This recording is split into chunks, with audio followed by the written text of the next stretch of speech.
What if I told you that the most intelligent humans who ever lived went extinct 40,000 years ago?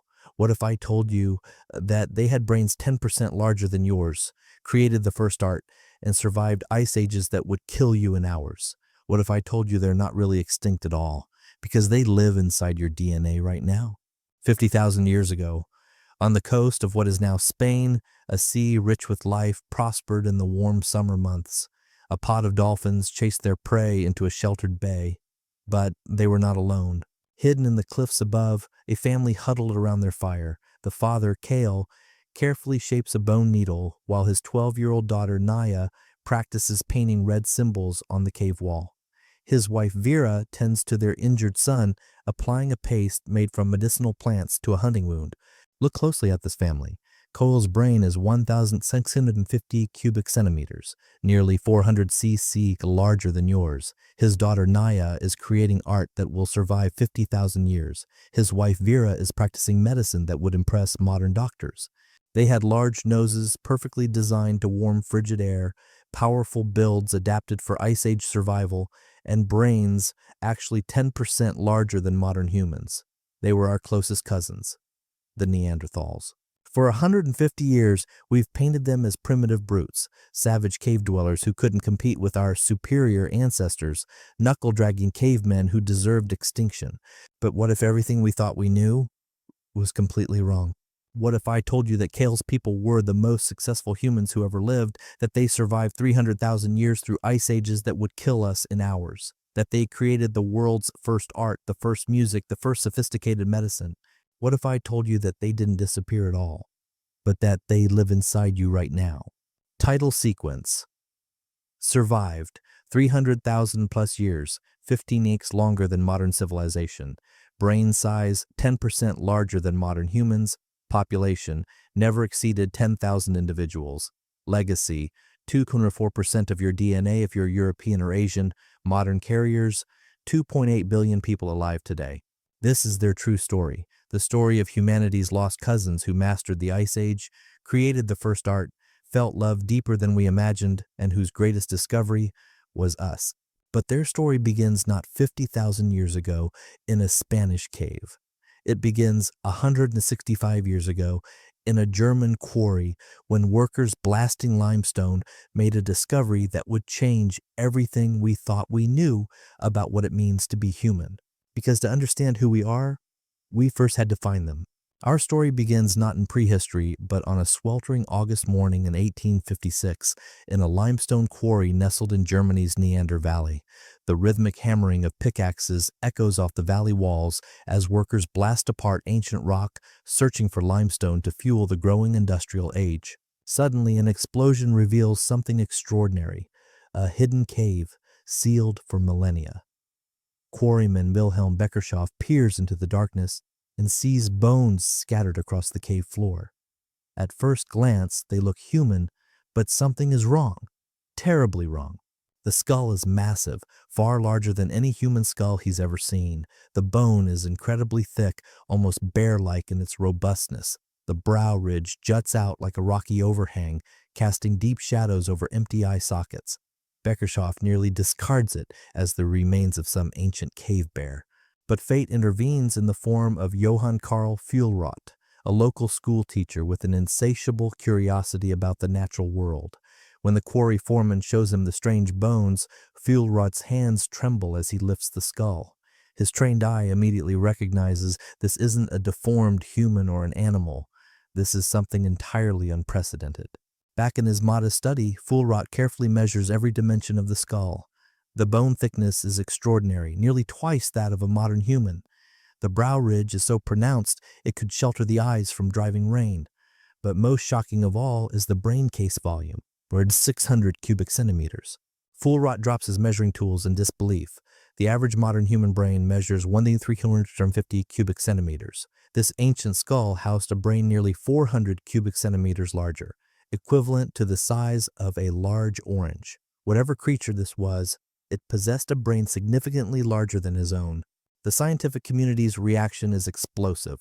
Hermann Schaffhausen, the anatomist who first studies the remains, declares them the most ancient memorial of the early inhabitants of Europe. but others are skeptical, even hostile. Some claim the skull belongs to a diseased Cossack soldier from Napoleon's retreat. Others insist it's merely a deformed modern human. But as more discoveries emerge across Europe, the evidence becomes undeniable. In Belgium, similar skulls are found. In France, entire skeletons emerge from cave deposits. Each discovery confirms Fuhlrot's revolutionary insight. Humanity once shared the earth with another human species. Dr. Svante Pääbo, who would later become the first scientist to sequence Neanderthal DNA, reflects on that pivotal moment. The first Neanderthal discovery challenged everything we thought about human evolution. Here was proof that humans weren't always alone, that intelligence, large brains, and sophisticated behavior had evolved independently in another branch of our family tree. The map of discoveries grows year by year, from the caves of Gibraltar, where the last Neanderthals made their final stand, to the frozen steppes of Siberia, where they hunted mammoth, to the limestone gorges of Croatia, where entire families lived and died together. Across 4,000 kilometers and 300,000 years, they dominated the northern world with a success that dwarfs our own brief civilization. By the time archaeologists finish cataloging the evidence, the picture is staggering. Thousands of Neanderthal fossils, hundreds of thousands of their tools, evidence of their art, their music, their medicine, their love. They weren't humanity's failed experiment. They were humanity's greatest success story. But numbers and measurements only tell part of their story. To understand who the Neanderthals really were, we need to see them as they lived, breathing the frigid air of Ice Age Europe, crafting tools with mathematical precision, caring for their families with tender devotion. And recent discoveries have revealed something that would have shocked even Fuhlrot in his wildest dreams. These weren't primitive ancestors stumbling toward humanity. They were already fully human in every way that mattered. The only question was, how did beings with larger brains, sophisticated technology, and 300,000 years of survival experience end up extinct while we thrived? The answer would reshape everything we thought we knew about intelligence, survival, and what it truly means to be human. But to understand their fate, we first need to understand their greatest achievement, not their tools or their art, but their bodies themselves, because evolution had spent 300,000 years crafting them into something we've never seen before or since, the perfect Ice Age human.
Return to Kale's world 50,000 years ago. Picture the landscape he calls home, not the green valleys and warm Mediterranean beaches of today, but a frozen wasteland that would kill a modern human in hours. Glaciers stretch across half of Europe like white scars across the land. Winter temperatures plummet to -30 degrees Celsius. Woolly mammoths thunder across endless steppes, while cave lions prowl through forests of pine and birch. This is the world that shaped Kale's people for over 300,000 years. And evolution, that master engineer, spent every one of those millennia crafting the perfect response to this icy hell. They called them Neanderthals. Look at Kale as he emerges from his cave into the bitter morning air. His body is a masterpiece of cold adaptation, every feature sculpted by countless generations of survival. Where modern humans are tall and slender, built for the African savanna where we evolved, Kale is compact and powerfully built, a walking furnace designed to generate and conserve heat. His chest is enormous, barrel-shaped to house lungs nearly 30% larger than yours. Watch him breathe in the frigid air. Those massive lungs process every molecule, extracting maximum oxygen while his enlarged nasal passages warm and humidify the deadly cold before it reaches his body core. His nose isn't just large, it's an intricate heating system that would make modern engineers jealous. Kale's limbs tell the story of cold adaptation written in bone and muscle. His arms and legs are proportionally shorter than yours, following the same principle that makes Arctic foxes compact and tropical elephants long-limbed. Every inch of surface area lost means precious body heat conserved. His hands and feet are broad and powerful, with thick digits that maintain dexterity even in sub-zero temperatures. But it's Kale's musculature that truly sets him apart. His body carries 30% more muscle mass than a modern human of equivalent height. Run your hands along his shoulders, his back, his legs. Every fiber is dense, powerful, metabolically active. These aren't just strength-building muscles. They're biological furnaces, burning calories constantly to generate the heat that keeps him alive. Dr. Kara Okabach, who studies Neanderthal cold adaptation at Notre Dame University, puts it simply, Neanderthals weren't just adapted to cold, they were the most cold-adapted humans who ever lived. Kale's body was basically a metabolic furnace, burning through 4,000 calories a day just to maintain core temperature. 4,000 calories. That's double what you need to survive. Imagine eating 2 full meals for every one you consume now just to stay warm. This massive energy requirement shaped everything about Neanderthal life. Their hunting strategies, their social groups, their very survival depended on securing enormous quantities of food in a landscape where calories were scarce and hard-won. But Kale's most remarkable feature isn't visible from the outside. It's the 1,050 cubic centimeters of neural tissue packed inside his massive skull. His brain weighs nearly 3 pounds, 400 grams heavier than yours. In the animal kingdom, only elephants and whales carry larger brains, and they're creatures 50 times Kale's size. What did all that extra brain tissue do? Modern neuroscience reveals the extraordinary specializations hidden within Neanderthal skulls. Kale's visual cortex is dramatically enlarged, giving him superior night vision for the long, dark European winters. His motor control areas are massive, allowing the precise coordination needed to craft complex tools and execute split-second hunting maneuvers. Most remarkably, Kale's memory centers dwarf those of modern humans.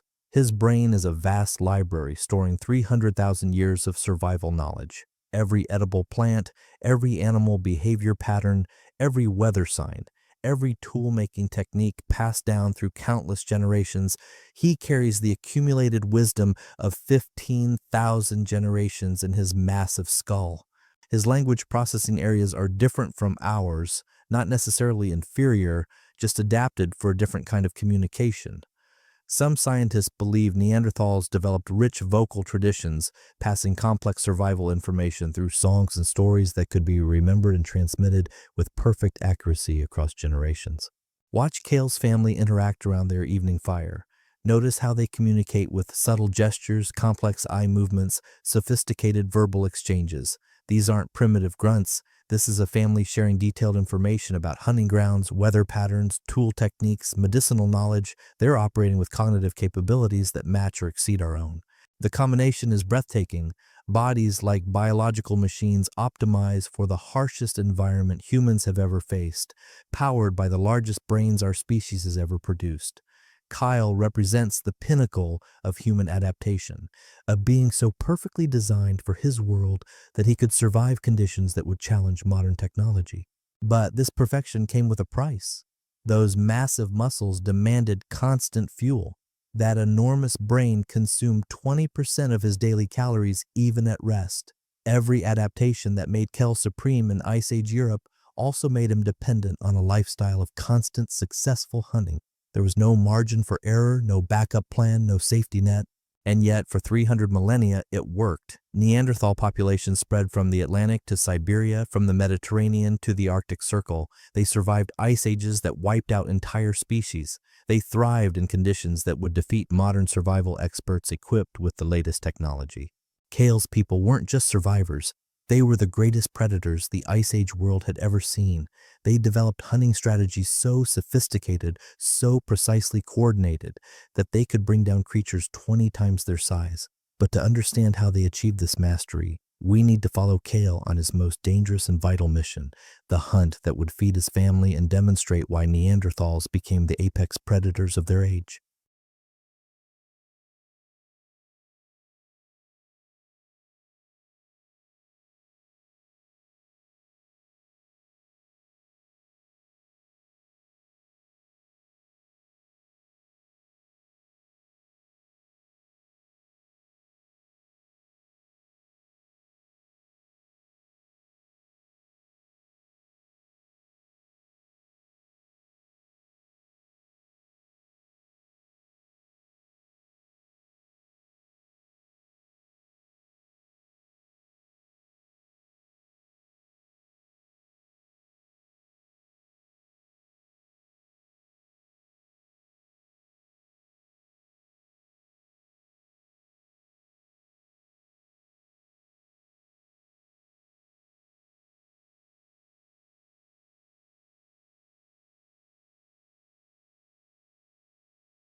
The morning mist clings to the valleys of what is now France as Kale and his hunting party move silently through the ancient landscape. 50,000 years later, archaeologists will call this place Moran, and they will uncover evidence of one of the most sophisticated hunting operations in human history. But today, Kale sees only opportunity. Below them, 4,000 bison move across the valley floor in a thundering mass of muscle and horn. To untrained eyes, it looks like chaos, a random stampede of massive beasts. But Kale's experienced gaze reads the landscape like a military strategist studying a battlefield. This isn't chance. This is the culmination of months of planning, observation, and preparation. Kale's people have been watching these herds for generations. They know that during rutting season, the normally scattered bison gather in massive groups, driven by ancient breeding instincts. They know the animals will follow specific migration routes, funneling through natural bottlenecks in the terrain. Most importantly, they know exactly where to position themselves to turn this natural behavior into a harvest that will feed their families through the coming winter. The hunting strategy unfolds with mathematical precision. 30 Neanderthal hunters spread across the landscape, each positioned at a critical point. Some hide among the rocks above the valley. Others wait in the forest shadows. A few brave souls station themselves at the cliff edge where the valley narrows to a deadly funnel. This isn't random violence. This is tactical perfection refined over millennia. The hunters communicate through subtle hand signals, their massive brains coordinating complex group behavior that requires understanding animal psychology, terrain advantages, weather patterns, and split-second timing. Modern military units would recognize the sophistication of their coordination. The drive begins. Hidden hunters emerge from concealment, shouting and waving hide banners to startle the massive beasts. But they don't simply chase the animals randomly. Every movement is calculated to guide the herd toward the killing ground. Panic spreads through the bison ranks, but their flight path is carefully controlled, channeled by strategically placed hunters who appear and disappear like ghosts. As the thundering mass approaches the cliff edge, the true genius of Neanderthal hunting reveals itself. The lead animals, pressed forward by thousands behind them, have no choice but to plunge over the precipice. In minutes, what took months to plan results in more meat than the entire hunting band could consume in a year. But the killing is only the beginning. Watch how the hunters approach the fallen animals, not with wild abandon, but with systematic efficiency that would impress modern butchers. They select only the prime adults, ignoring the old, the young, the injured. This selectivity isn't cruelty, it's resource management that ensures the herd remains healthy while maximizing nutritional value. Dr. Sabine Gaudzinski-Windhäuser, who has spent decades studying Neanderthal hunting sites, puts their achievement in perspective. The evidence shows Neanderthals were sophisticated strategic hunters operating at an industrial scale. They understood animal behavior, seasonal patterns, terrain advantages, and group coordination better than many modern hunting societies. The weapons themselves tell an extraordinary story of innovation. In Kale's hands, the hunting spear represents 300,000 years of technological evolution. At Schoningen in Germany, archaeologists have found 2.5-meter wooden javelins that are perfectly balanced for throwing, with an effective range exceeding 20 meters. These aren't crude, pointed sticks. They're precision instruments that demonstrate sophisticated understanding of physics, aerodynamics, and material science. The stone spear points reveal even greater complexity. Using the Levallois technique, Neanderthal craftsmen created razor-sharp points that were hafted to wooden shafts using plant-based glues and fiber bindings. Impact fractures on recovered points prove these weapons successfully penetrated thick animal hide and bone. When points broke, they were carefully resharpened and reused, showing resource conservation that speaks to both intelligence and necessity. But this lifestyle of constant hunting came with a horrific price. Examine any collection of Neanderthal bones, and you'll find a catalog of trauma that would shock modern emergency room doctors. 80% of skeletons show evidence of serious injury. Broken ribs, fractured skulls, crushed vertebrae, shattered limbs. Their injury patterns match those of modern rodeo riders, people who regularly face off against large, dangerous animals. The difference is that Neanderthal children grew up in this world of constant violence. Tooth analysis shows that both boys and girls participated in dangerous activities from an early age. There were no safe jobs in Ice Age Europe. Survival meant everyone, including children, faced the daily possibility of crippling injury or death. Yet, perhaps the most remarkable discovery about Neanderthal hunting culture comes not from their weapons or their prey, but from their compassion. In Shanidar Cave in Iraq, archaeologists uncovered the skeleton of a man who survived injuries that should have killed him multiple times over.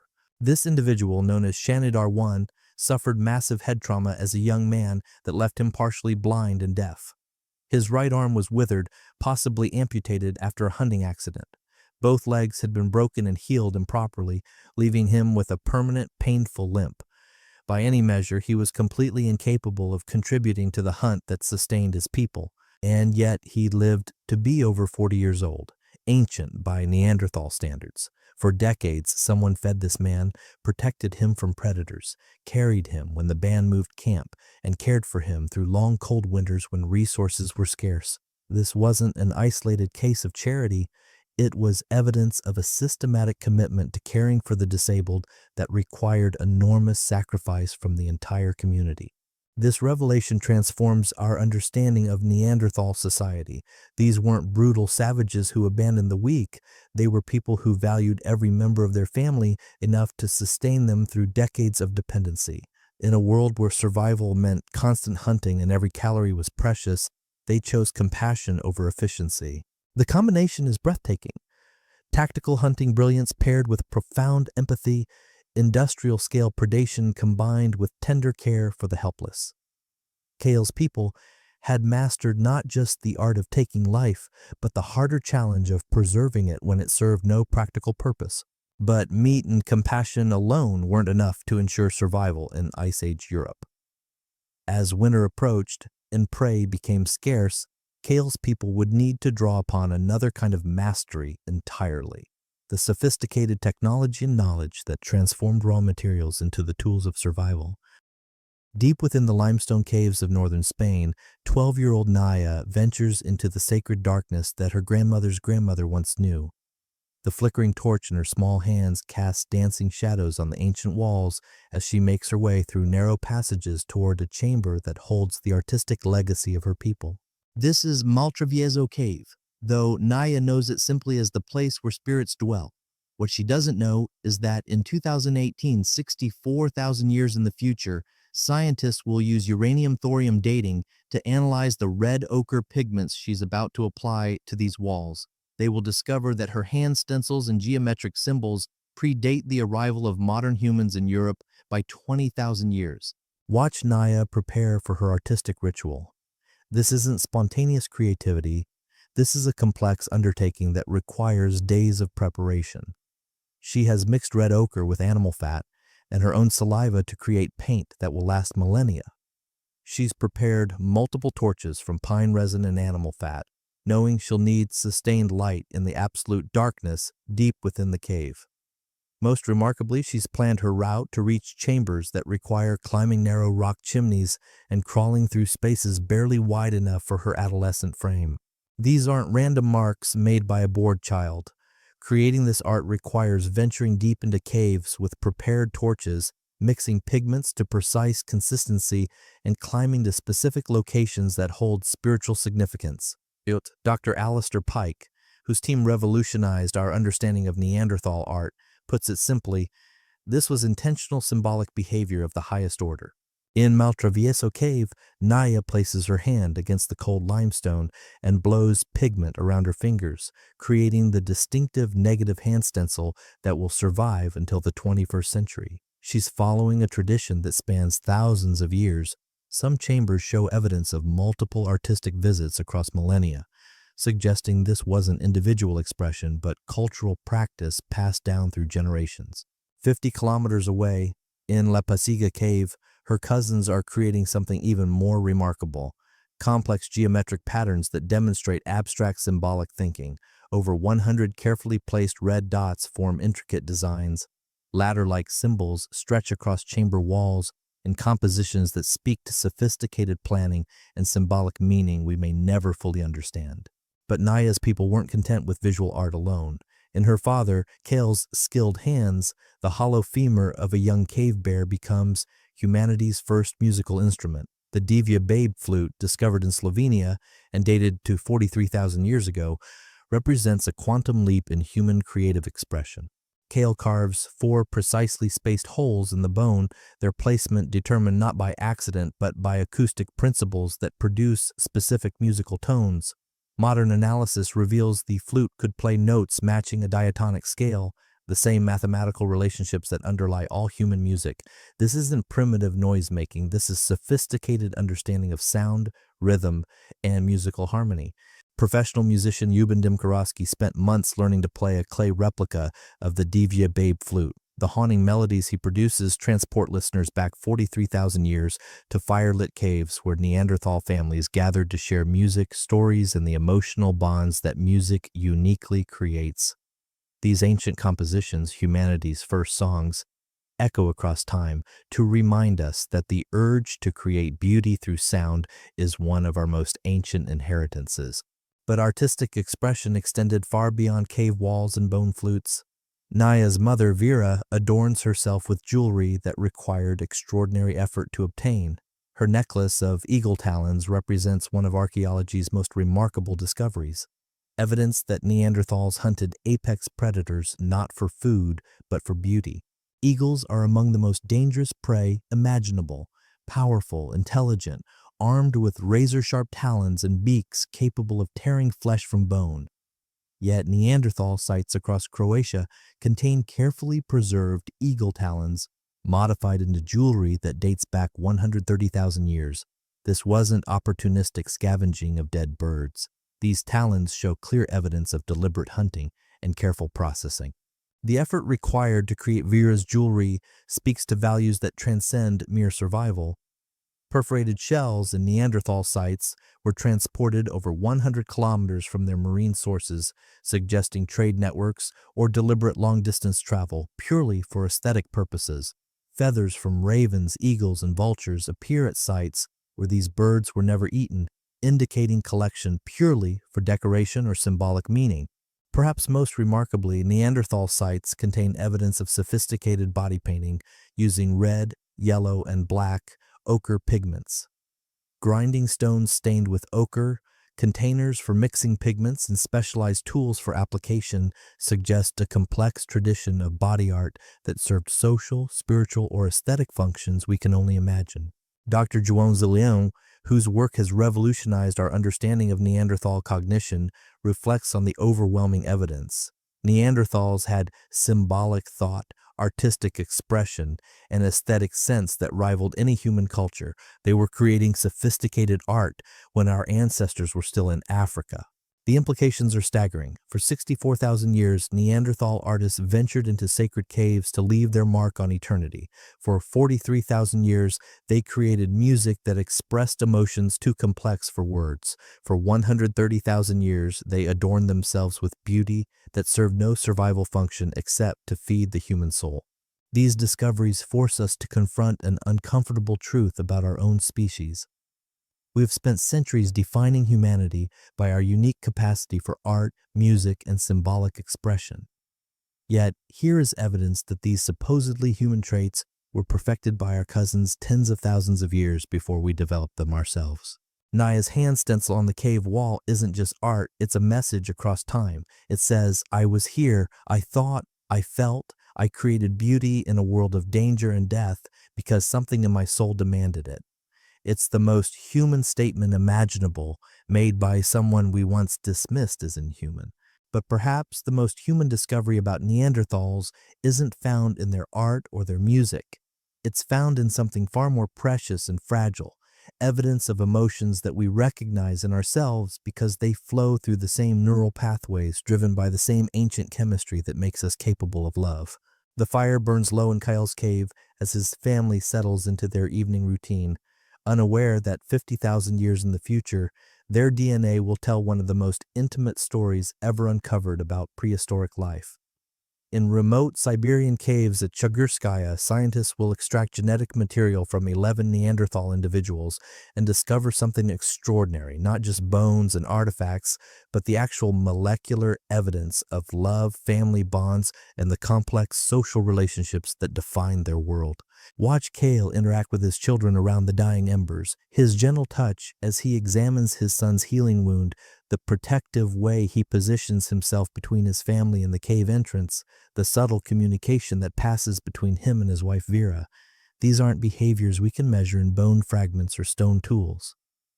These are the invisible threads of love and care that bound Neanderthal families together across hundreds of thousands of years. The genetic evidence from Chagirskaya Cave reveals the most detailed portrait of a Neanderthal family ever discovered.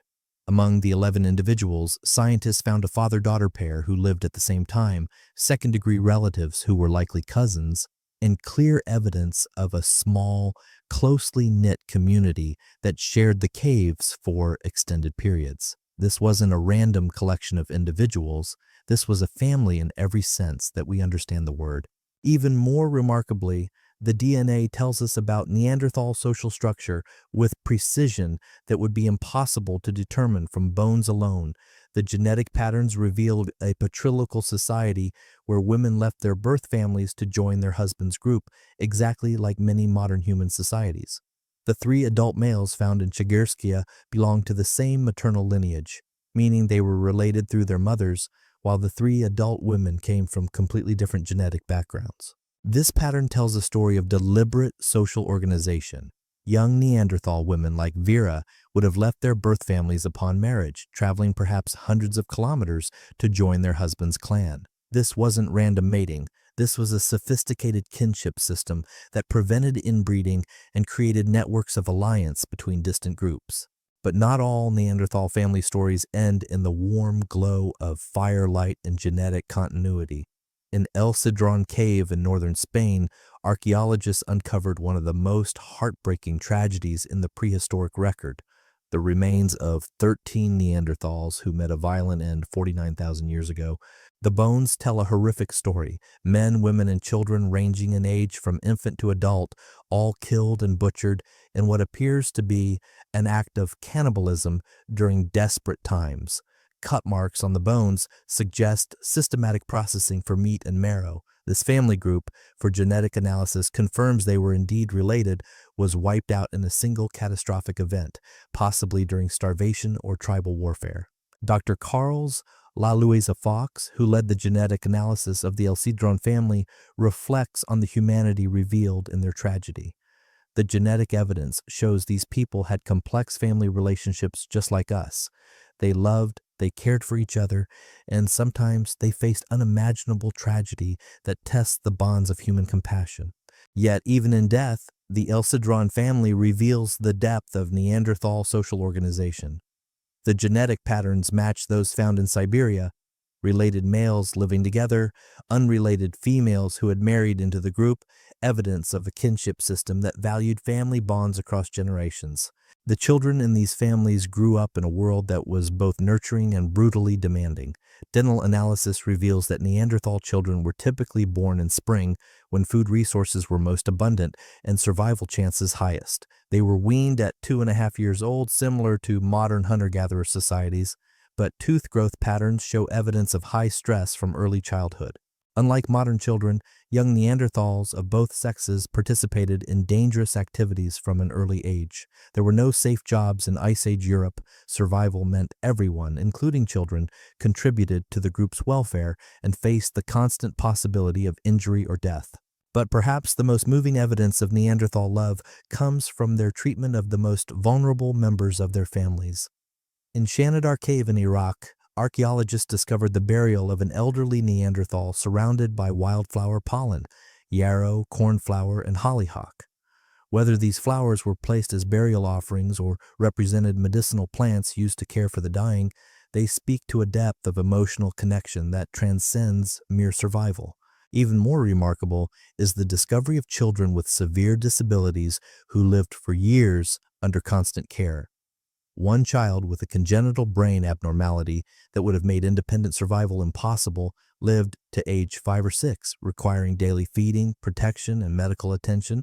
In a world where every calorie was precious and mobility meant survival, someone chose love over efficiency. The neurochemistry behind these behaviors connects directly to our own capacity for love.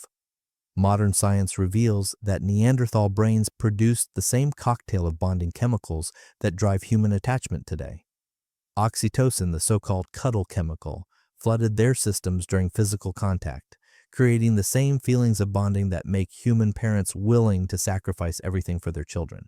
Dopamine drove their attraction to potential mates, creating the same rush of excitement and pleasure that characterizes human romance. Serotonin regulated their attachment to long-term partners, fostering the kind of pair bonding that allowed couples like Carl and Vera to work together through decades of shared hardship. Um, Watch Vera tend to her injured son's wound with infinite patience, applying medicinal plants with the same gentle precision she's used countless times before. See Kale teaching his daughter Naya the subtle art of tool making, his massive hands guiding her small fingers with extraordinary gentleness. Observe the way the family positions themselves around the fire, not randomly, but in patterns that reflect deep emotional bonds and protective instincts. These behaviors emerge from brain chemistry that is essentially identical to our own. The neural pathways that make us capable of sacrificing our own welfare for our children, the hormone cascades that create unbreakable bonds between lovers, the neurotransmitter patterns that make us willing to care for the disabled and elderly. All of these operated in Neanderthal brains with the same intensity and complexity that drives human love today. The implications are staggering. For 300,000 years, Neanderthal families like Kyle's gathered around fires just like this one, sharing the same emotions, facing the same challenges, experiencing the same joys and heartbreaks that define human family life. They loved their children with the same fierce protectiveness, mourned their dead with the same devastating grief, and cared for their elderly with the same selfless devotion that we recognize as the highest expression of humanity. But this capacity for love, perhaps their greatest strength, may also have contained the seeds of their downfall. Because 50,000 years ago, tall strangers from Africa were approaching the Mediterranean coast, and when love transcends species boundaries, the consequences can reshape the very future of human evolution. As autumn fades into the merciless grip of Ice Age winter, Kale's family faces their greatest annual challenge. Outside their cave, a blizzard howls with the fury of a world locked in perpetual cold. Temperatures plummet to minus 30 degrees Celsius, cold enough to kill a modern human in 3 hours, even with our best winter gear. Yet for 300,000 years, Neanderthal families like Kale's not only survived these conditions, they thrived in them. Picture the landscape that surrounds their shelter. 40% of Europe lies buried under glaciers that tower like frozen mountains above the steppes. The Mediterranean, that warm refuge of modern vacations, is a cold inland sea surrounded by tundra. Woolly rhinoceros and cave lions prowl through forests of pine and birch, while saber-toothed cats hunt in packs across the frozen grasslands. This is a world that would challenge modern technology, yet Kale's people conquered it with nothing but stone tools and accumulated wisdom. Watch Vera prepare her family for the season of death. Every garment she creates represents survival technology that took millennia to perfect. Using bone needles finer than modern sewing implements, she stitches together tailored clothing that covers 80 to 90% of their bodies. These aren't crude animal wraps. They're sophisticated layered systems with fitted sleeves, reinforced stress points, and waterproof treatments using animal fats and plant resins. Her leatherworking tools tell the story of technological mastery: bone awls for punching precise holes, specialized scrapers for removing every trace of fat and tissue, stone knives for cutting complex patterns that maximize warmth while allowing freedom of movement. The wear patterns on these tools, preserved for archaeologists to study 50,000 years later, reveal that Neanderthal clothing was as sophisticated as anything produced before the Industrial Age. Dr. Bent Sørensen, who studies Ice Age climate physics, puts their achievement in stark perspective. Without proper clothing, a human in Ice Age Europe would survive maybe 2 to 3 hours outdoors in winter. Neanderthals lived there for millennia, raising children, hunting successfully, and building thriving communities. But clothing alone wasn't enough. Kale has spent months preparing their winter shelter with the precision of a military engineer. Cave selection follows principles that modern architects would recognize: south-facing entrances to maximize precious sunlight, natural wind barriers to reduce heat loss, proximity to water sources that won't freeze completely. In the Ukrainian steppes, where caves are scarce, Neanderthal families constructed 7 by 10-meter huts using mammoth bones as structural supports, covering them with multiple layers of hide and earth. These aren't crude lean-tos, they're engineered structures that could house extended families through 6-month winters. The bone framework required hunting and processing animals weighing 10 tons, then transporting massive bones across frozen landscapes using techniques we can only imagine. Inside their cave, Kyle tends to the technology that means the difference between life and death: fire. Neanderthals mastered controlled combustion over 200,000 years ago, developing techniques for starting fires even in wet conditions using iron, pyrite, and flint. Their hearths aren't random piles of burning wood. They're carefully designed systems with stone linings for heat retention, strategic placement for optimal air circulation, and fuel management that maximizes heat output while conserving precious wood. Watch Kale arrange reflector stones behind their fire, directing heat throughout the cave while managing smoke ventilation through natural cave formations. This isn't accidental. This is engineering that transforms a cold cave into a livable space where a family can survive months of deadly weather. The food preservation techniques that Vera employs represent perhaps their greatest technological achievement. At Grotte du Lazare in France, archaeologists found evidence of Neanderthal processing 23 red deer, 6 ibex, and 3 aurochs in a single autumn hunting season. The entire carcasses were transported to the cave, then systematically butchered and preserved for winter consumption. This is the oldest known evidence of large-scale food storage, dating back 160,000 years. Vera uses techniques that won't be rediscovered by modern humans for millennia: smoking meat to remove moisture and prevent bacterial growth, rendering fat into high-calorie survival food, extracting bone marrow as emergency nutrition, and utilizing natural permafrost as refrigeration. But even these remarkable adaptations might not explain how Neanderthals survived the harshest winters. Some scientists propose the most radical survival strategy of all: controlled hibernation, similar to that practiced by cave bears who shared their shelters. The evidence is tantalizing. Neanderthal bones show lesions identical to those found in hibernating animals, seasonal growth cessation patterns that suggest months of reduced activity, and calcium deficiency consistent with long periods of dormancy.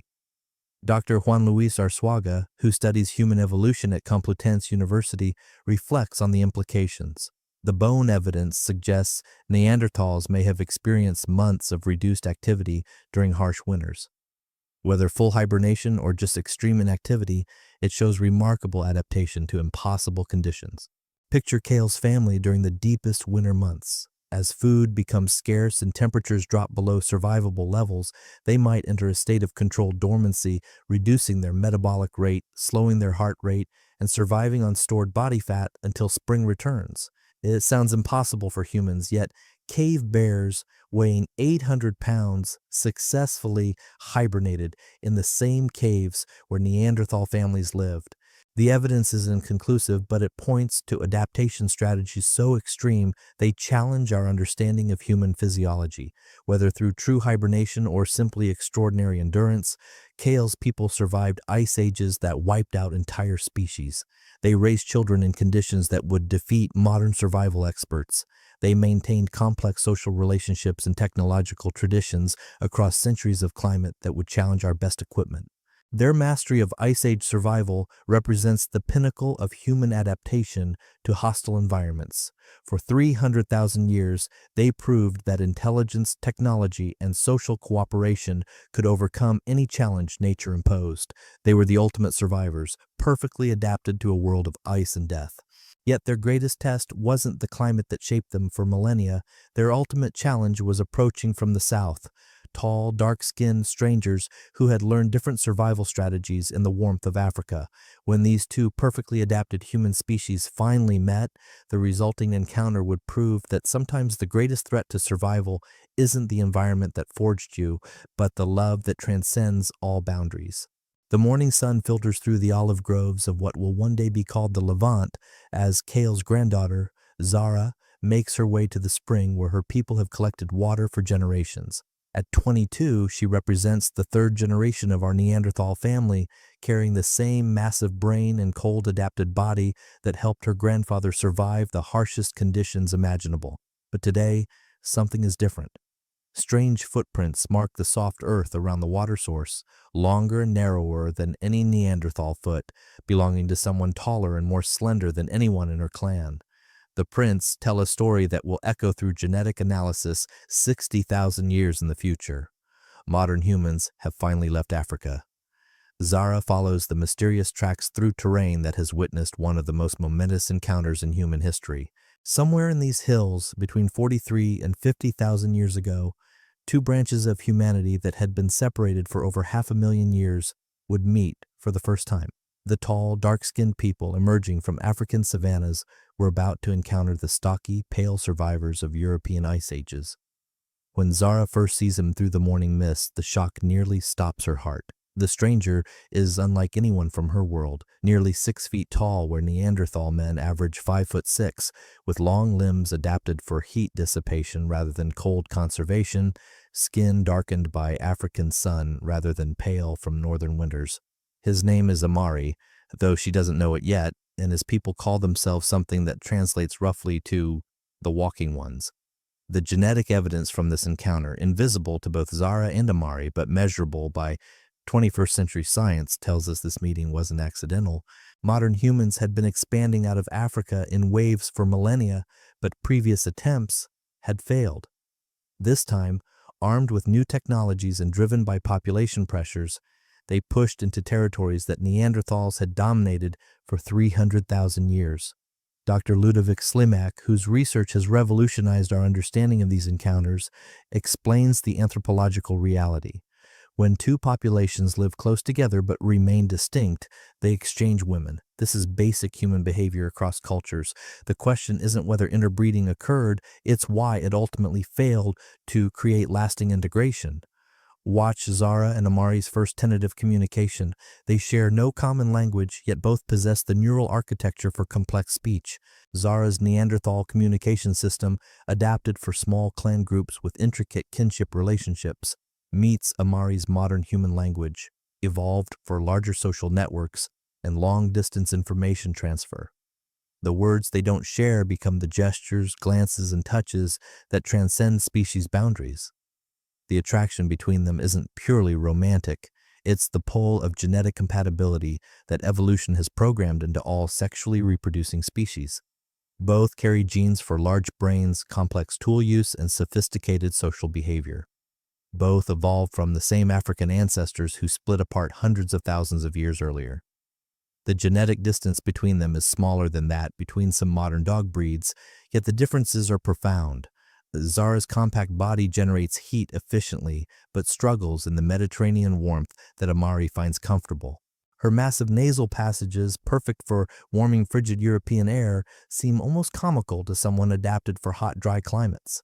Amari's long limbs and efficient cooling system make him appear almost fragile to Zara, yet his endurance across open landscapes surpasses anything her ice-adapted people have experienced. Their first shared meal reveals technological differences that hint at deeper incompatibilities. Amari's tools show influences from distant innovations, techniques that traveled across Africa through trading networks spanning thousands of kilometers. Zara's implements represent 300,000 years of European refinement, perfected for specific local conditions but lacking the flexibility of tools designed for diverse environments.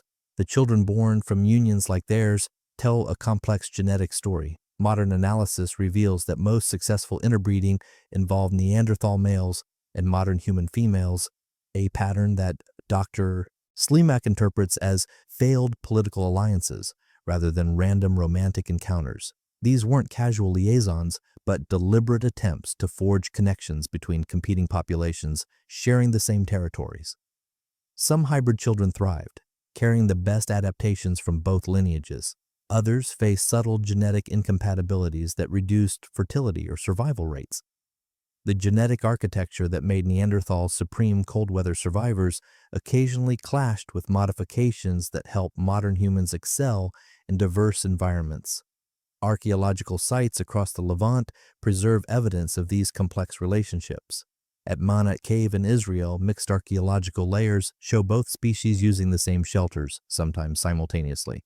Vendija Cave in Croatia contains bones with unusually high levels of modern human DNA, suggesting multiple generations of interbreeding.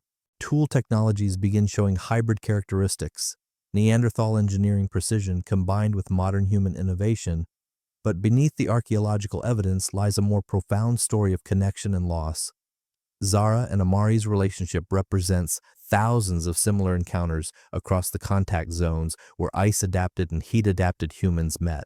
For 10,000 years, these two human species lived side by side, learned from each other, loved each other, and created children who carried the genetic legacy of both lineages. The tragedy isn't that they were too different to coexist. The tragedy is that they were similar enough to fall in love, but just different enough that their love couldn't save the smaller population. Every successful hybrid child who survived carried Neanderthal genes into expanding modern human populations, but also represented a Neanderthal bloodline that would never contribute to future Neanderthal generations. Watch Zara teaching Amari the medicinal properties of European plants, while he shows her techniques for working with materials from distant lands. See them struggle to bridge not just language barriers, but fundamental differences in how their respective cultures organize kinship, territory, and resource sharing. Their love story is simultaneously beautiful and doomed, a preview of the larger tragedy that would unfold across Europe over the next 15,000 years.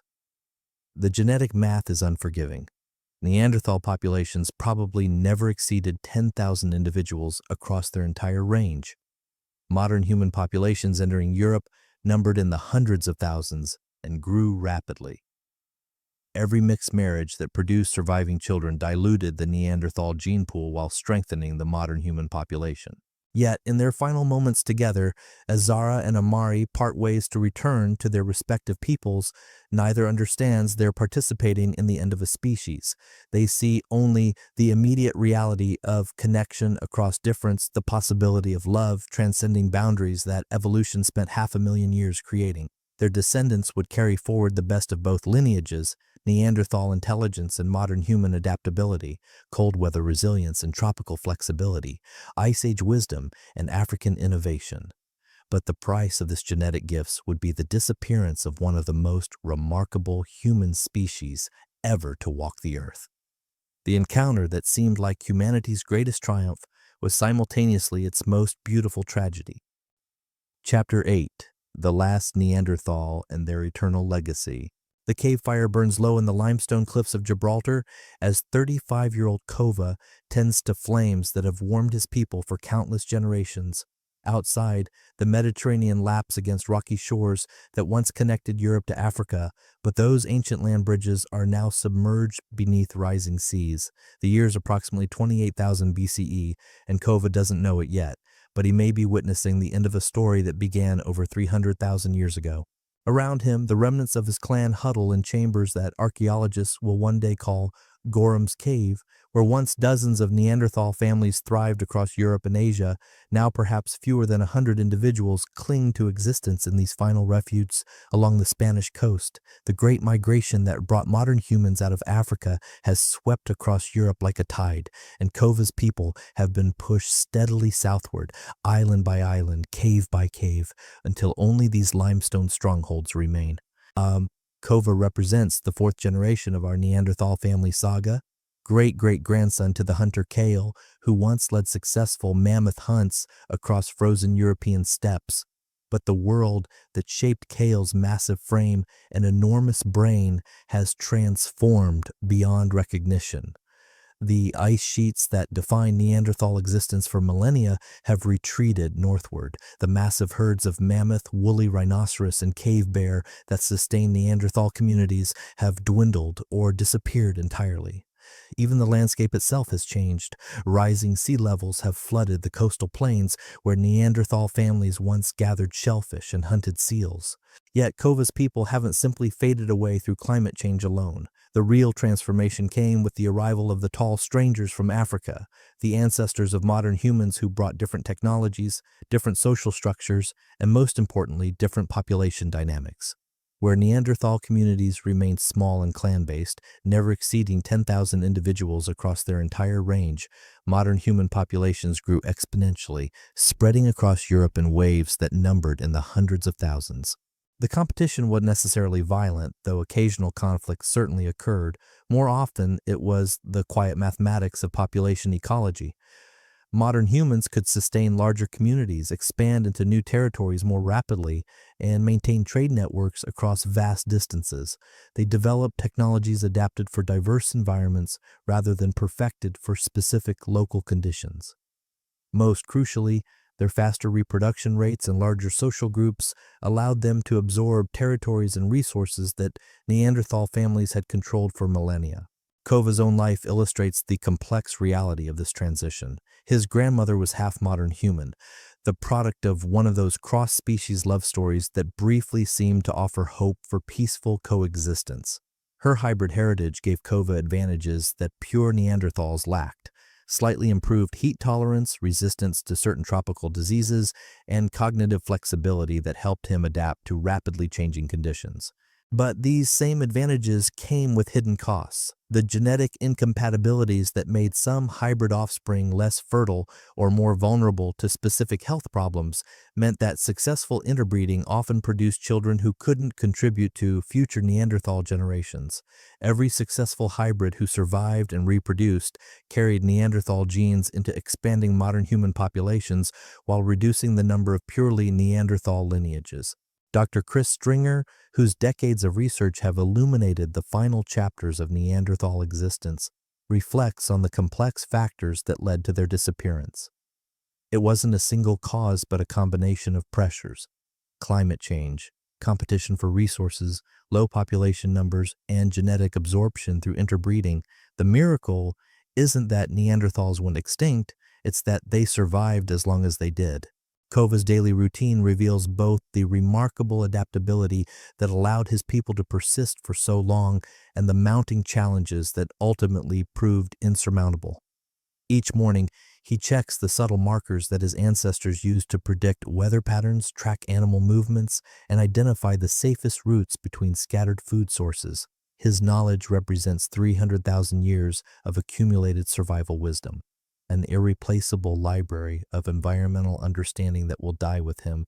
Yet increasingly, this traditional knowledge conflicts with rapidly changing conditions. The medicinal plants his people relied upon are disappearing as Mediterranean vegetation replaces cold-adapted species.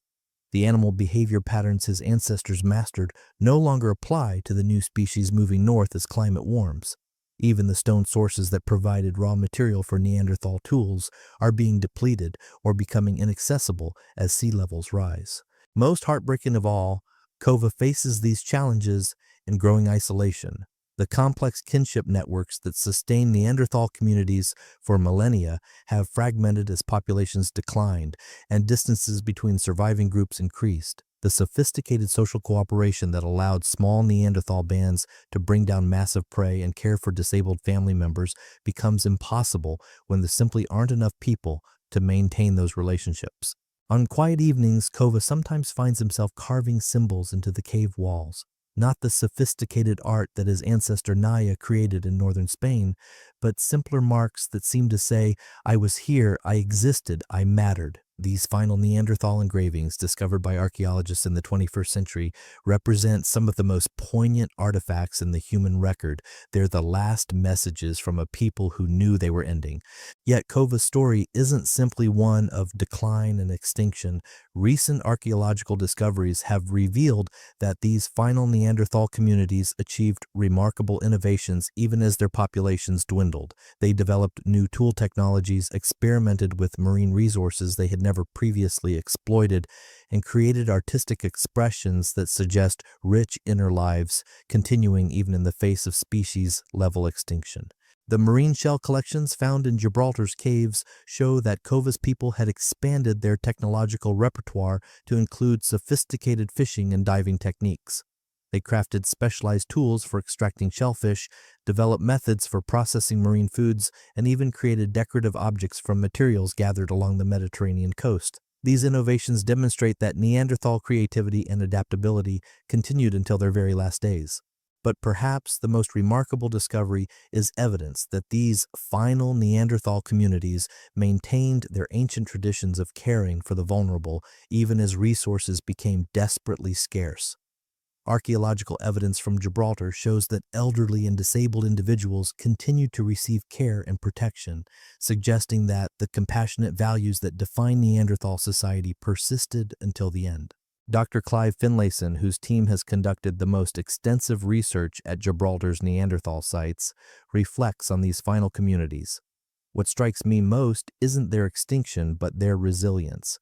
These people maintained their humanity, their creativity, and their social bonds even as their world collapsed around them. They didn't just survive, they continued to be fully human until the very end.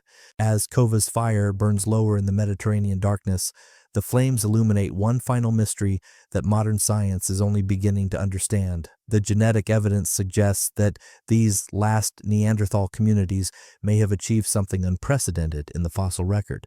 They may have chosen their own extinction through love.